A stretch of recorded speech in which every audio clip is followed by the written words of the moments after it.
கொண்டவர்களே, உங்களுக்கு என்னுடைய அன்பை காணிக்கையாக்கி சில விஷயங்களை உங்களோடு பகிர்ந்து கொள்ள ஆசைப்படுகிறேன். குறிப்பாக நாம் ஒவ்வொரு நாளும் பல அமல்களை செய்கின்றோம். ஆனால் அது எதற்காக செய்கிறோம், அதனுடைய ஆழமான பொருள் என்ன என்பதை விளங்காமலே செய்கின்றோம்.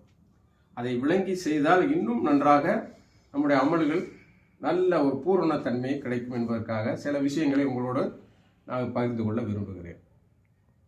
சுபஹான் அல்லாஹ் என்று நாம் சொல்லுகிறோம்.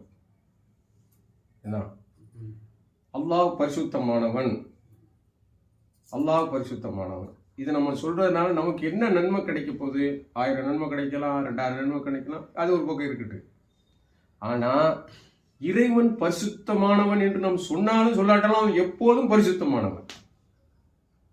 நம்ம சொல்லிதான் அவன் பரிசுத்தாக போறானா? இல்லை. ஆனா இறைவன் தந்த ஒரு அமானிதம் நமக்குள்ள இருக்கு.